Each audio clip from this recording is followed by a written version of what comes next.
มาแล้วนุ่งข้อเข็มแมวค่ะเมินต้นหมอกรลิลิยาหมอกก็เลยก็ว่าทางนี้นะเมินตั้งเขาเด็ดตีเบียดแก่ซะไหนเนี่ยออนเอาพี่น้องเขากว่าเลยด้วยตั้งหังหลีลอยม่อนแจมที่ในเวงเก่งใหม่จึงไทยในค่ะแคบข้างตั้งกอหังลีนาสุกอยก้าวเล่ไหวมาทางไหนเลยตอนเช้านี่ใครยังไม่ได้อาบน้ำว้าอาบแล้วฝนตกมาหนึ่งก้าวน้ำตาย่อยออกจอมไม่ฝนสิ่งให้ออกกึกจอมสิ่งฟ้าลาอันนี้ก็เตเป็นหิมแคบข้างตั้งที่เฮาคาเตขึ้นกว่าจู้ลอยม่อนแจมค่ะอ้อจุ่มเฮาคาก็เตมีอยู่35ก็รถตู้2ลำค่ะบางจื้อก็เป็นพี่น้องอันอยู่ไว้ดีเก่งใหม่บางจื้อก็เฮาคาลูกดีกรุงเทพเสขึ้นมาเต้นตั้งขึ้นกว่าแน่หังหลีเต้ๆค่ะเขียวจ้ำเย็นใจลีนาค่ะลอยม่อนแจ่มในเป็นตีอันจื้อเสียงใหญ่ตีหนึ่งตีในเวงเก่งใหม่ในกอวานไลดาคาได้กอปอกในมาลอยม่อนแจ่มเป็นปอกอันตั้งสุดอันหันอยู่ได้ก็ได้เป็นสาวลายเชลเลยตั้งสาวต้นดีค่ะ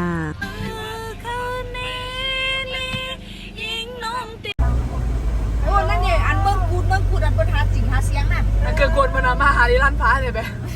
คำหญ้าป่าไม่แลตึมเขียวงึมหลีเต้ๆค่ะว่าเส้นตั้งคืนกล้องบูลอยค่ำอำนันก็ลอยสุดเทปก็ในเตเป็นตั้งยางจึงในมุมดแลในตั้งต้นไม้ก็ซ้ำเขียวไว้แห่กัดเย็นใจลีเต้ๆค่ะออฟไลน์ใช่ไงเดียนน้องนั่นเลยตังก็ได้นะเราติดยอดเต้น่าสุดได้เอาเลยหันซึ่งในย่อก็คุกจะไล่เมืองเฮาเต้ๆค่ะอาบเมืองนังว่าเจ้าเก่าเพียวไว้ที่ในวันเฮาไว้นาอยู่ที่กรุงเทพอำป้อไรใกล้ๆหันลอยแลในใจตื่นเต้นไว้อยู่เมืองเฮาแต่ก็ในเตหันอยู่ตาเสแลห่ำฟังแมนตั้งหังหลีมันมาเร็วก็จะไว้ที่เนื้อลอยม่อนแจ่มค่ะดูได้จ้าดูก่อนเลย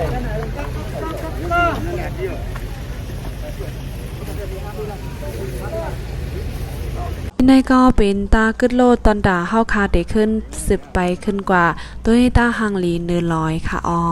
าหมักโฮและสังห้าในโคกของใจขายไว้นำเต้ด้วยที่อยู่บนคาสาใจเย็นใจดีเบียดใจเป็นลอยแฮเมื่อเขาแต่ก็ฮิตถางฮิตขึ้นวัดยาวส่วนตัวเขาก็เผาถ่านกินเขาอยู่ที่นั่นค่ะขึ้นร้อย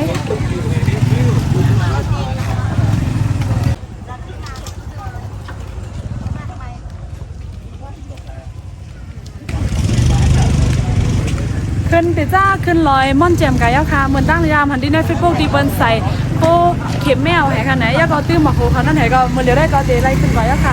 แล้วก็ป้องไม้มันหนาไปจ้ะกำพองก็ขี่ใส่แกให้ก็ขึ้นกะเดี๋ยวมีแท็กซี่อย่างของมอเตอร์ไซค์ค่ะไหนแค่เขาเดี๋ยวก็เดี๋ยวไปก่อน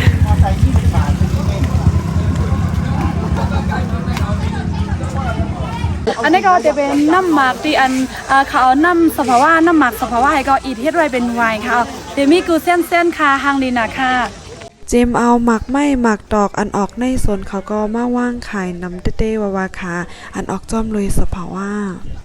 อันนี้ก็เป็นจุ้มห่อค่ะมีหลายก็ค่ะ30มี35ก็มาเลยมาหน่อยแหละใกล้กินแน่เย้ยังไงเย้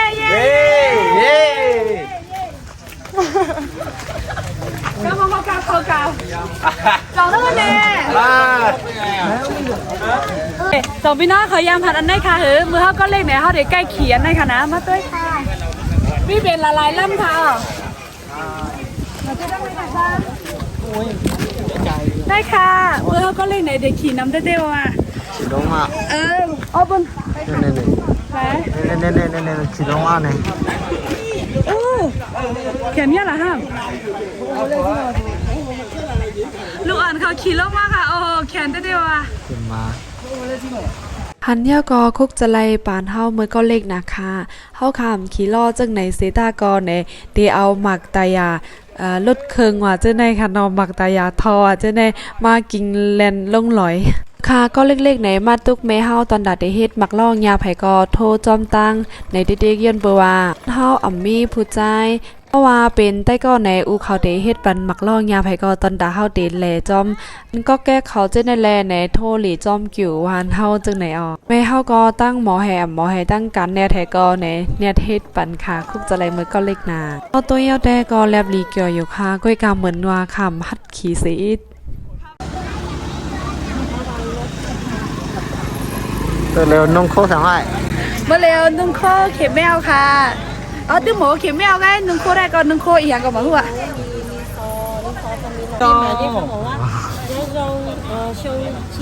คนค่าเมือนต้นหมอกรลิลิยาห้างลีนาค่าได้ขึ้นกว่าที่100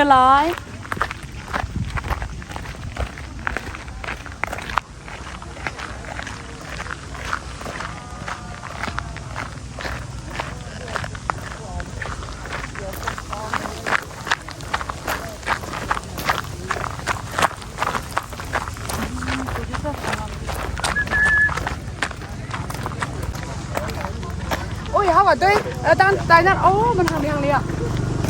จับขา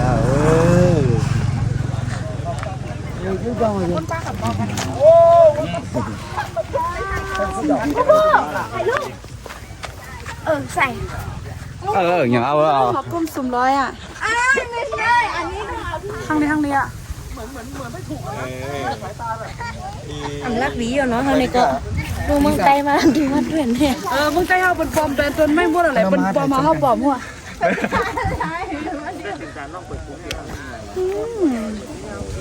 ซื้อจะไหนนุ่งแฮแค่เบซันเอาซื้อกับเงี้ยแน่ไม่หรอก ก็ร่มเย็นดีเบใจค่ะตั้งมันมีโอ้ยที่นั้นมีตัวเป็นด้วยชนหมอกแฮนี่ที่นั้นเป็นมีอันด้วยแฮเนี่ยโอ้ทางนี้บ้างนี้ที่นั่นจะมีเสื้อเครื่องมุ่งน้ำในข้าวทำอะไรรวบกันร่มเย็นดีเบใจค่ะว่าเมื่อเขาก็ลอยน้ำเต้ๆสั่งซื้อว่าเขาเฮ็ดอะไรเสนอได้ก้นเดมันแหละที่ในเมืองเขาแห่ก็เดี๋ยวไรเงินเขาที่ในเมืองน้ำเต้ๆว่าค่ะโอ้หมอกตัวนี้ก็ว่าทางนี้นะเหมือนตั้งเขาเดตีเบียดแกซะไหนเนี่ยแกมันเป็นตั้งทางดีที่ในลอยในหอยค่ะนะ พี่น้องขอหันอยู่เมื่อเลียวแน่ได้เป็นฟังห้างมือป่นมา2-3เดือนค่ะอ้อได้เป็นต้นหมักโมน5เจอก็เป็นต้นหมักก้อน5ก็โหเหมือนกันค่ะนะมันได้ก็ออกมาอิดยาวค่ะอ้อก้อยกำแจกไล่ปีเป็ดยุบยับเขาก็เขาหมอเฮ็ดจอมให้มันแลบกันนะค่ะ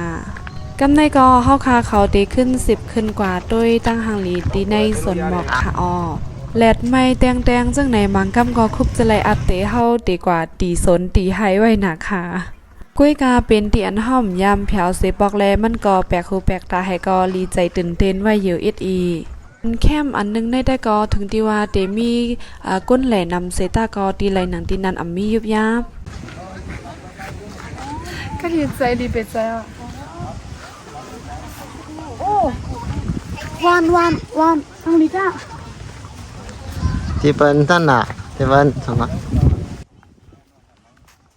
ย้อนเบอร์ที่ในคำย่ำแผวสีปอกเลในคาดังถังว่าตีลือเป็นวานก่อนค่ะอ๋อใหม่ก็ปอกในมาเป็นปอก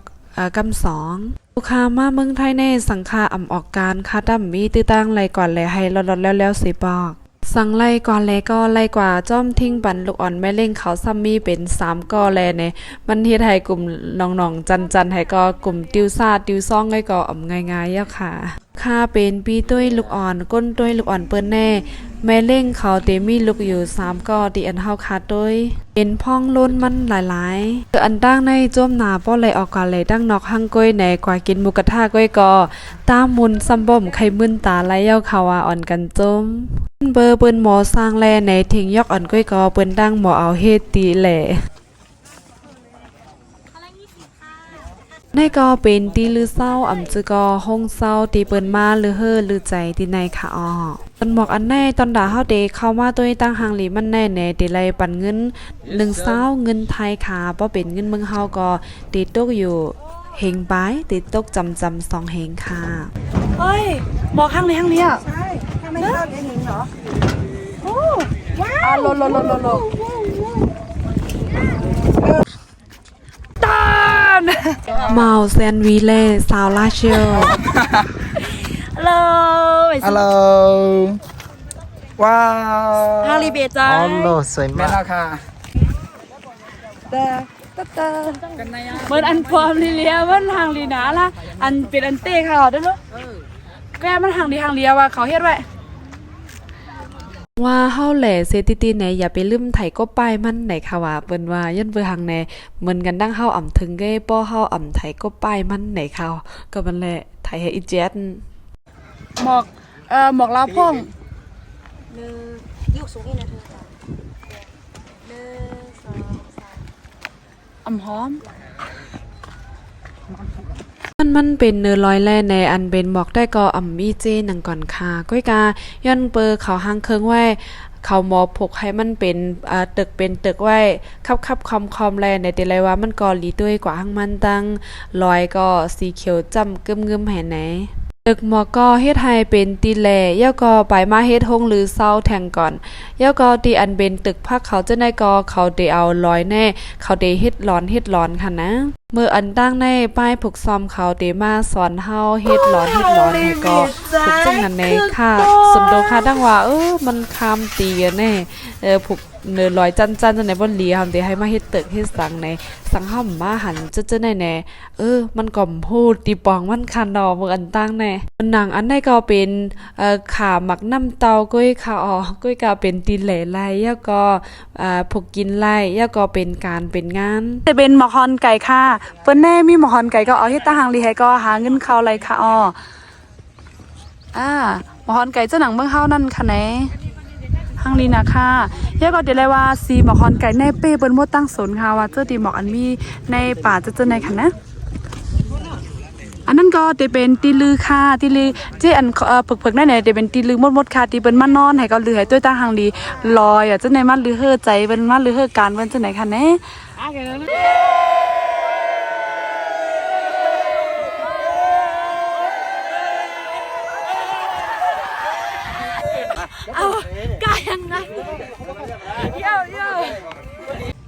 ตอนนางน้องอ่อนลี่ซ้อเขาเจในก็เขาเดนึงโคฟิงทุ่งเขาให้ก็เพราะว่าเปิ้นมาไถแคบหังจ้อมเขาแน่เดลัยปันเงินเขาป้าค่ะได้ว่าเขาหมอใจตื้อโคฟิงทุ่งเขาให้ก็หมอหาเงินเขาดิในวันเต้อ่อนก็เล็กๆกุ้ยหมอหับตอนแขกเต้ว่าสังว่ามาแหล่เก้งใหม่ในอย่าไปลืมมาแหล่บ้าลอยม่อนแจ่มค่ะนะซื้อหมักจังหวะหมักจังลงเขาก็หังดีนะได้ลือเมาของตอนของเล่นก่อนนำหนาหันแม่เท้าย่าว่นย่าอีสังพองคาตั้งปลาตั้งหิวย่าก็ด้วยสายตาด้วยคาลือว่าลัดความซึ่งหือพองตั้งใจถึงเฮิรนกำในเฮาคาเขาเตขึ้นอ่อนกันกว่าแหลตีวานปะตองคอต้องออกกว่าเลเพนฟิงทุ่งเขาป้าค่ะอำจือก็ตั้งมันเขาห้องว่าเจ้าคือไก่ยันว่าฟิงอยู่ฟิงกินเขาเป็นจึงหือสุนโดคากอไปยามหันสีปอกป้อเป็นปอดเมืองเฮาได้ก่อ